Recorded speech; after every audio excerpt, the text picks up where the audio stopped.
सुप्रभात बच्चों, आशा है आप लोग स्वस्थ होंगे और खुश होंगे। बच्चों, आज हम लोग विशेषण पढ़ने जा रहे हैं। बच्चों, विशेषण होता क्या है, ठीक है, विशेषण को हम लोग कैसे पहचानते हैं, इन सभी बातों को आज हम लोग इस पाठ में सीखेंगे। बच्चों, जितने भी संज्ञा शब्द होते हैं, सर्वनाम शब्द होते हैं, उन शब्दों की जो विशेषता बताता है वैसा शब्द विशेषण कहलाता है।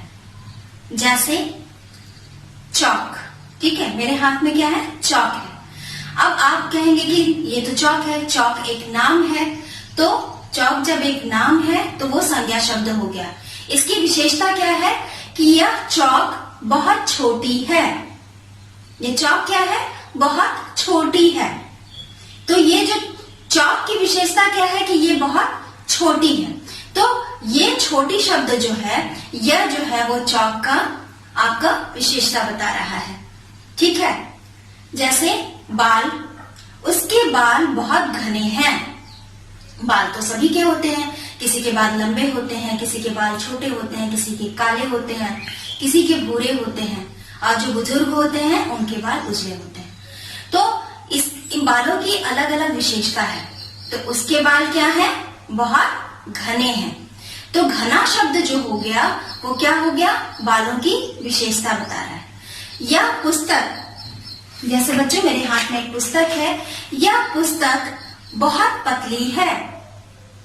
ये पुस्तक बहुत पतली है। तो ये भी पुस्तक है, और भी पुस्तकें होती हैं, लेकिन सबकी अलग अलग विशेषता होती है। कोई पुस्तक नई है, कोई पुस्तक पुरानी है। ये पुस्तक क्या है, बहुत पतली है। तो इस पुस्तक की विशेषता क्या है कि ये बहुत पतली है। तो ये पतली शब्द जो है वो इस पुस्तक की विशेषता को बता रहा है, ठीक है बच्चों। तो वैसा संज्ञा या सर्वनाम शब्द की जो शब्द संज्ञा और सर्वनाम शब्द की विशेषता बताता है उसे हम लोग विशेषण कहते हैं। चलिए अब हम लोग इसको परिभाषा के अनुसार समझते हैं। देखिए बच्चों, परिभाषा, संज्ञा या सर्वनाम की विशेषता बताने वाले शब्द विशेषण कहलाते हैं, ठीक है। किसकी किसकी विशेषता, संज्ञा वाले शब्द, यानी कि जितने भी नाम वाले शब्द हैं उन सभी नाम वाले शब्दों की विशेषता बताने वाला शब्द क्या कहलाता है, विशेषण। दूसरा है सर्वनाम, जैसा कि मैंने आप लोगों को पढ़ाया था, सर्वनाम इसे सबका नाम भी कहते हैं। इसे आप, मैं, आपके मम्मी पापा, आपके फ्रेंड, आपके अंकल आंटी, सभी लोग इस सर्वनाम शब्द का प्रयोग करते हैं। तो इसीलिए सर्वनाम शब्दों को सबका नाम भी कहा जाता है, जैसा मैंने आपको पिछली वीडियो में पढ़ाया था। तो संज्ञा शब्द और सर्वनाम शब्द की विशेषता बताने वाले शब्द, वैसा शब्द जो कि संज्ञा और सर्वनाम की विशेषता बताता है, वैसे शब्दों को विशेषण कहते हैं। अब देखिए हम लोग उदाहरण से समझते हैं। लाल फूल, काली बिल्ली, खट्टे अंगूर। बच्चों, आपने देखा होगा कि मैंने यहाँ पे संज्ञा शब्दों को सर्कल किया है। वो संज्ञा शब्दों को मैंने सर्कल क्यों किया वो मैं आपको समझाती हूँ। ये फूल संज्ञा शब्द है। ये फूल शब्द की विशेषता क्या है कि वो लाल रंग का है। बिल्ली की विशेषता क्या है कि वो काले रंग की है। अंगूर की विशेषता क्या है कि वो खट्टे हैं। तो अगर मैं ये लाल, काली और खट्टे, इन तीनों शब्दों को अगर मैं ढक देती हूँ तो आपके पास संज्ञा शब्द बच जाएंगे, फूल, बिल्ली और अंगूर। फूल उजला भी हो सकता है, काला भी हो सकता है, लाल भी हो सकता है। बिल्ली जो है भूरी भी हो सकती है, उजली भी हो सकती है, चितकबरी भी हो सकती है। अंगूर कच्चे भी हो सकते हैं, मीठे भी हो सकते हैं, ठीक है। तो इसमें तो अब ये नाम लिखने से आपको तो ये कहीं पता ही नहीं चल पा रहा है कि आखिर ये प्रॉपर है क्या। लेकिन अगर मैं बुक को हटाऊं और आप लोगों को जब ये शब्द दिखने लगेंगे, लाल, काली और खट्टे, तो आप लोग बिल्कुल कंफर्म हो जाएंगे कि फूल जो है वो लाल रंग का ही है, बिल्ली जो है वो काली रंग की है और अंगूर जो है वो खट्टे हैं। इसका अर्थ ये नहीं है कि सारे फूल लाल हैं, सारी बिल्लियां काली हैं और सारे अंगूर खट्टे हैं। यानी कि कहने का मतलब जिस फूल के बारे में कहा जा रहा है वो फूल कैसा है, लाल, वो बिल्ली कैसी है, काली, और जिन अंगूर के बारे में बताया जा रहा है वो अंगूर कैसे हैं, खट्टे। तो ठीक है, तो ये सारे हो गए आपके संज्ञा शब्द। और संज्ञा शब्द की विशेषता क्या बता, कौन कौन शब्द बता रहा है, लाल, काली और खट्टे। ठीक है। तो संज्ञा या सर्वनाम शब्दों की विशेषता, ये विशेषता बताने वाले शब्द क्या कहलाते हैं बच्चों? ये सारे शब्द क्या कहलाते हैं? विशेषण। अब हम लोग बच्चों एक जरूरी बात पढ़ते हैं विशेष्य के बारे में। आप लोग सोच रहे होंगे कि मैम ने विशेषण पढ़ा दिया, ये विशेष्य क्या चीज है? ठीक है।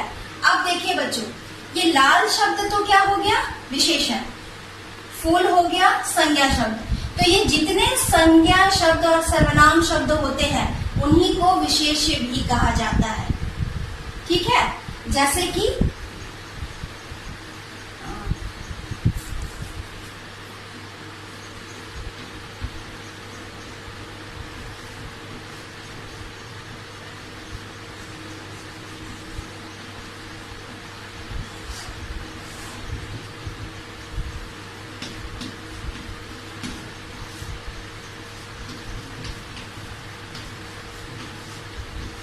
देखिए बच्चों, मैंने यहाँ पर लिखा बड़ी लकड़ी, मोटा आदमी। ये उदाहरण के द्वारा ही मैं आप लोगों को समझाती हूँ। सबसे पहले तो आप लोग समझिए, यहाँ पर संज्ञा और सर्वनाम शब्द क्या क्या है? लकड़ी और आदमी, है ना? लकड़ी और आदमी संज्ञा शब्द है। अब मैं संज्ञा शब्द को ढक देती हूँ। अब आपके पास क्या बच गया? बड़ी और मोटा, ये बच गया ना? तो लकड़ी कैसी है? बड़ी है। और आदमी कैसा है? मोटा है। ठीक है। तो ये बड़ी और मोटा, ये शब्द हो गए आपके विशेषण। लेकिन ये जो लकड़ी और आदमी बचा है, ये लकड़ी और आदमी जो बचा है, इन्हीं शब्दों को हम लोग कहते हैं विशेष्य।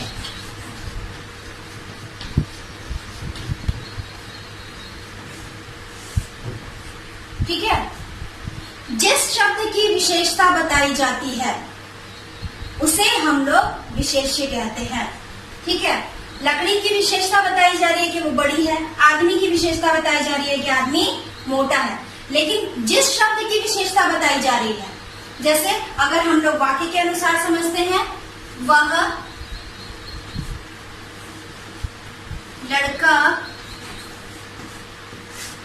होशियार है।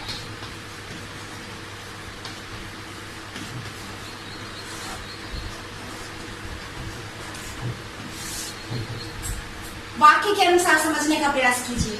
वह लड़का होशियार है। ठीक है। लड़का जो है वो क्या हो गया? संज्ञा शब्द। लड़के की विशेषता क्या है? कि वो बहुत होशियार है। तो होशियार शब्द हो गया आपका विशेषण। ठीक है। होशियार शब्द हो गया आपका विशेषण। लेकिन जिस शब्द की विशेषता बताई जा रही है, किसकी विशेषता बताई जा रही है? लड़के की विशेषता। तो लड़का हो गया विशेष्य। ठीक है बच्चों, अभी तक ये बात आप लोगों को समझ में आ चुकी होगी। हम लोग पुस्तक के माध्यम से भी इसे एक बार पढ़ने का प्रयास करते हैं, समझने का प्रयास करते हैं। आप लोग पुस्तक के अभ्यास अपने पुस्तक में ही पूरा करेंगे। जो रिटन असाइनमेंट होगा उसे आप लोग अपनी हिंदी कोर्स कॉपी में कंप्लीट करेंगे।